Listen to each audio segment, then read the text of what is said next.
Friends, good morning. मैं आज आप लोगों के लिए एक ऐसी वीडियो लेके आया हूं, एक ऐसे व्यक्तित्व के बारे में आपका परिचय करवाने वाला हूं जिसको सुन करके आप भी गौरवान्वित महसूस करेंगे।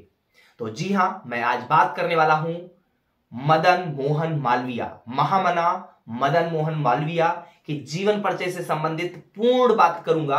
कैसे उन्होंने काशी हिंदू विश्वविद्यालय, जिसको बनारस हिंदू यूनिवर्सिटी बोला जाता है, बीएचयू बोला जाता है, उसकी स्थापना कैसे की, कैसे उन्होंने स्वतंत्रता संग्राम में भूमिका निभाई, पत्रकारिता जगत में कैसे लोहा मनवाया, कैसे समाज सुधारक बने, बहुत सारी चीजों पर बेहद डिटेल्ड में आज मैं डिस्कस करने वाला हूं। तो सर्वप्रथम आप सभी को प्रणाम। आज मैं आपसे महान भारतीय स्वतंत्रता सेनानी, शिक्षाविद और समाज सुधारक मदन मोहन मालवीय के बारे में बात करने जा रहा हूं। उन्होंने हमारे राष्ट्र के निर्माण और समाज के उत्थान में अमूल्य योगदान दिया है। अगर हम उनके प्रारंभिक जीवन और उनकी शिक्षा की बात करें तो मदन मोहन मालवीय का जो जन्म है वो 25 दिसंबर 1861 ईस्वी को हुआ था। जी हां, आज 25 दिसंबर है और 25 दिसंबर 1861 को मदन मोहन मालवीय का जन्म हुआ था। कहां हुआ था? तो उत्तर प्रदेश के प्रयागराज, जो कि तब इलाहाबाद हुआ करता था, आज उसका नाम प्रयागराज है। वे एक मध्यम वर्गीय ब्राह्मण परिवार से थे। प्रारंभिक शिक्षा जो मदन मोहन मालवीय जी की थी वो प्रयागराज में हुई थी और स्नातक जो है वो मुइर सेंट्रल कॉलेज प्रयागराज विश्वविद्यालय से इन्होंने स्नातक किया था।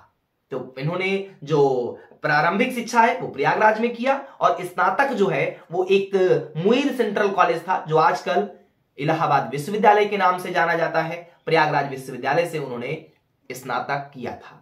अब अगर हम बात करें इनके प्रमुख योगदान की, तो जो काशी हिंदू विश्वविद्यालय है जिसकी स्थापना मदन मोहन मालवीय जी के द्वारा हुआ, तो मालवीय जी ने 1916 में, कब? 1916 में बनारस हिंदू विश्वविद्यालय मतलब बीएचयू की स्थापना की। जी हां, बीएचयू की स्थापना किसने किया? मालवीय जी ने किया। कब किया था? तो 1916 में किया था, जो आज भारत के सबसे बड़े और प्रमुख विश्वविद्यालयों में से एक माना जाता है। यह विश्वविद्यालय उनकी सोच और भारत के युवाओं को गुणवत्तापूर्ण शिक्षा प्रदान करने से उनके दृष्टिकोण का ही परिणाम है। बीएचयू, जिसको हम बनारस हिंदू यूनिवर्सिटी बोलते हैं, ये एशिया का, जानकर आपको हैरानी होगी कि ये एशिया का, बीएचयू एशिया का सबसे बड़ा आवासीय विश्वविद्यालय है। जी हां, सबसे बड़ा आवासीय विश्वविद्यालय कौन सा है? तो वो आपका बनारस हिंदू यूनिवर्सिटी है। यहां के 1919 से 1938 तक, 1919 से 1938 तक ये कुलपति रहे हैं। कहां के? बीएचयू के। इसके बाद इन्होंने इस्तीफा दे दिया था और डॉक्टर सर्वपल्ली राधाकृष्णन जी कुलपति बनाए गए थे, जो भारत के उपराष्ट्रपति हुए, राष्ट्रपति पद से भी सुशोभित हुए थे बाद में डॉक्टर सर्वपल्ली राधाकृष्णन जी। तो 1919 से 1938 तक का जो टाइम पीरियड था उसमें ये कुलपति रहे हैं, चांसलर रहे हैं बीएचयू के। कौन रहा है? मदन मोहन मालवीय जी। आगे बात करेंगे कि स्वतंत्रता संग्राम में इनकी क्या भूमिका रही है। तो मालवीय जी जो है, बिल्कुल महामना मदन मोहन मालवीय जी भारतीय राष्ट्रीय कांग्रेस के 4 बार, जी हां 4 बार अध्यक्ष रहे हैं। किसके? भारतीय राष्ट्रीय कांग्रेस के। कब कब रहे हैं? 1909 में रहे, 1918 में रहे, 1932 में रहे, 1933 में रहे। तो ये मतलब जो है 4 बार भारतीय राष्ट्रीय कांग्रेस के अध्यक्ष पद पे सुशोभित हुए। उन्होंने भारत स्वतंत्रता के लिए संघर्ष में गांधी जी, पंडित नेहरू और सरदार वल्लभ भाई पटेल जैसे नेताओं के साथ मिलकर काम किया। वे सविनय अवज्ञा आंदोलन 1930 में जो शुरू हुआ, असहयोग आंदोलन 1920 जैसे आंदोलनों में सक्रिय रूप में शामिल रहे। और ये जान लीजिए, जब चौरी चौरा हत्याकांड होता है, चौरी चौरा घटना होती है, तो गांधी जी ने असहयोग आंदोलन अपना वापस ले लिया था। लेकिन उसके बाद जब वो जेल चले जाते हैं गांधी जी, मदन मोहन मालवीय ही वो थे जिन्होंने इस आंदोलन को जीवंत बनाए रखा था। गांधी जी ने मालवीय जी को मालवीय जी को गांधी जी ने महामना की उपाधि दी और उन्हें अपना बड़ा भाई माना। सामाजिक सुधारक के रूप में भी इनका बहुत बड़ा योगदान रहा है। इन्होंने सत्य धर्म प्रचारक सभा की स्थापना की। किस चीज की? सत्य धर्म प्रचारक सभा की स्थापना की, जो भारतीय समाज में सुधार लाने और हिंदू धर्म की रक्षा के लिए समर्पित थी। तो इन्होंने हिंदू धर्म की रक्षा के लिए भी, समाज में सुधार, भारतीय समाज में सुधार के लिए कई सारे सत्य धर्म प्रचारक सभा की स्थापना इन्होंने किया था। और सबसे खास बात देखिए, क्योंकि ये गांधी जी के साथ, नेहरू के साथ, पटेल जैसे नेता के साथ रहे हैं, तो इन्होंने छुआछूत और जातिवाद के घोर विरोधी ये थे।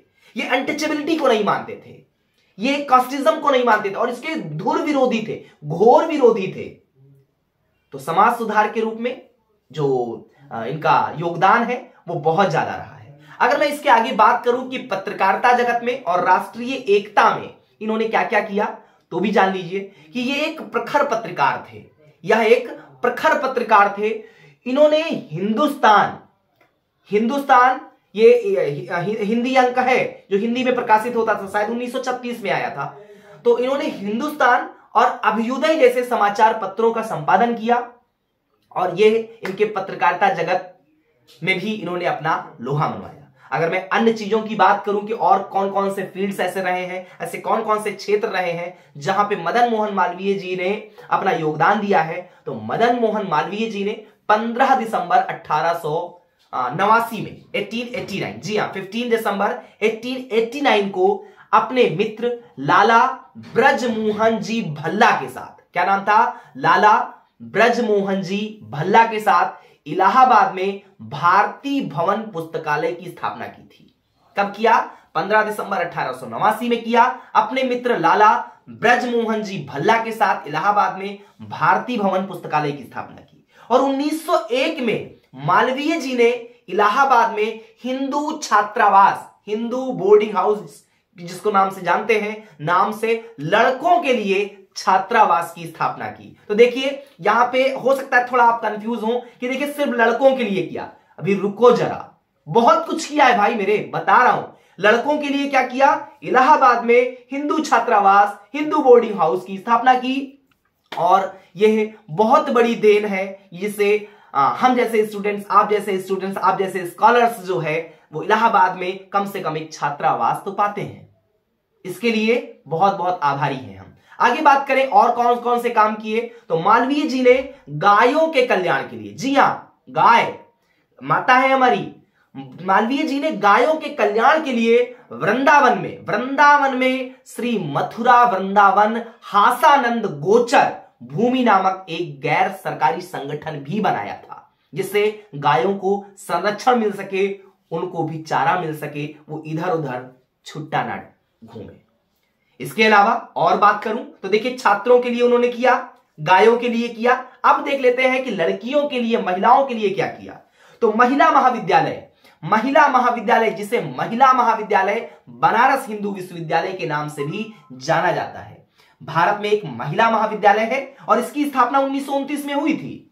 ये जो महिला महाविद्यालय है इसकी स्थापना कब किया है? 1929 में। तो महिला महाविद्यालय जो है इसको महिला महाविद्यालय बनारस हिंदू विश्वविद्यालय के नाम से जाना जाता है। भारत में एक महिला महाविद्यालय है जो महिलाओं के विभिन्न विषयों में स्नातक और स्नातकोत्तर और डॉक्टरेट पाठ्यक्रम प्रदान करता है। इसकी स्थापना जो है महामना पंडित मदन मोहन मालवीय जी ने 1929 में किया था। और मैं बात करता हूं कि और किन किन चीजों के लिए लोकप्रिय हैं, तो मदन मोहन मालवीय जी जो है सत्यमेव जयते का इन्होंने नारा दिया। सत्यमेव जयते, सत्य की हमेशा जीत होती है।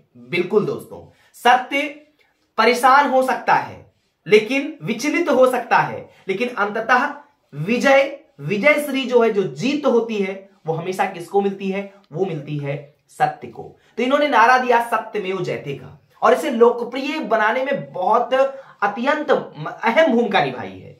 इसे इन्होंने 1918 में कांग्रेस अधिवेशन में इस्तेमाल किया था। कब किया? पहली बार 1918 में सत्यमेव जयते जो नारा है, ये नारा पंडित मदन मोहन मालवीय जी ने दिया था। कब दिया था? 1918 में दिया था। कहां दिया था? तो कांग्रेस अधिवेशन में दिया था। जिससे ये पूरे देश का आदर्श वाक्य बन गया और बाद में ये भारत के राष्ट्रीय प्रतीक के नीचे अंकित किया। और इसके आगे मैं बात करूंगा इनके प्रमुख विचार। तो जो महामना पंडित मदन मोहन मालवीय जी हैं, इन्होंने बहुत सारे विचार दिए। कुछ ऐसे वाक्य हैं, कुछ ऐसे विचार हैं, ऐसे कुछ कोट्स हैं जो बहुत अच्छे हैं, बहुत हमारे जीवन में उतारने वाले हैं। तो मैं कुछ दो चार आपको विचार बताता हूं जो पंडित मदन मोहन मालवीय जी के थे। यदि पहला इनका विचार है कि यदि आप मानव आत्मा की आंतरिक शुद्धता को स्वीकार करते हैं तो आप या आपका धर्म किसी भी व्यक्ति के स्पर्श या संबंध से किसी भी तरह से अशुद्ध या अपवित्र नहीं हो सकता है। यह मानना था महामना पंडित मदन मोहन मालवीय जी का। एक और विचार इन्होंने दिया है कि निर्भयता, निडरता ही स्वतंत्रता का एकमात्र मार्ग है। निडर बनो और न्याय के लिए लड़ो। यह भी बहुत अच्छा विचार है कि अगर आप स्वतंत्रता चाहते तो आपको निर्भय होना पड़ेगा, निर्भयता आपके अंदर होनी चाहिए। निडर नहीं होंगे तो आप कैसे लड़ेंगे न्याय के लिए। अत्यंत बेहद ऐसा विचार है जो आज के युवाओं में होना चाहिए। नेक्स्ट अगर मैं बात करूं इनके और विचारों की तो विनम्रता, पोलाइटनेस, जो पोलाइटनेस है, जो विनम्रता है, जो दयालुता है, जो सिंपैथी है, जो कर्टसी है, जो मर्सी है, इसके बिना ज्ञान बेकार है। अगर आपके अंदर सिंपैथी नहीं है, मर्सी नहीं है, पोलाइटनेस नहीं है, आपके अंदर काइंडनेस नहीं है, आपके अंदर अगर एक हर चीजों पे आप उग्र हो जाते हैं तो वो ज्ञान बेकार है। पंडित मदन मोहन मालवीय जी ने कहा कि विनम्रता के बिना ज्ञान बेकार है। और एक और विचार इनका है कि देश तभी ताकत हासिल कर सकता है और खुद को विकसित कर सकता है जब भारत के विभिन्न समुदायों के लोग आपसी सद्भावना और सद्भाव में रहते हो। तो ये इनके प्रमुख विचार थे। उम्मीद करता हूं आज, और एक खास चीज मैं बताना भूल गया हूं, इनको मरणोपरांत इनको भारत रत्न, जो भारत का सर्वोच्च पुरस्कार है, उससे नवाजा गया। कब नवाजा गया? तो 2014 में इनको नवाजा गया। मरणोपरांत भारत रत्न भी इनको मिला है। तो उम्मीद करता हूं कि आज ये वीडियो, जो कि महामना पंडित मदन मोहन मालवीय जी के जीवन परिचय से संबंधित थी, हमें ऐसे विचार अपने अंदर भी उत्पन्न करने चाहिए जिससे देश तरक्की कर सके, देश विकास कर सके, देश विकसित हो सके, देश जो है विश्व गुरु बन सके। ऐसी विचारधारा हर व्यक्ति के भीतर अगर होगी तो हमारा देश अवश्य जो है तरक्की करेगा, आगे बढ़ेगा और फलेगा फूलेगा। बहुत बहुत धन्यवाद। Thanks for watching.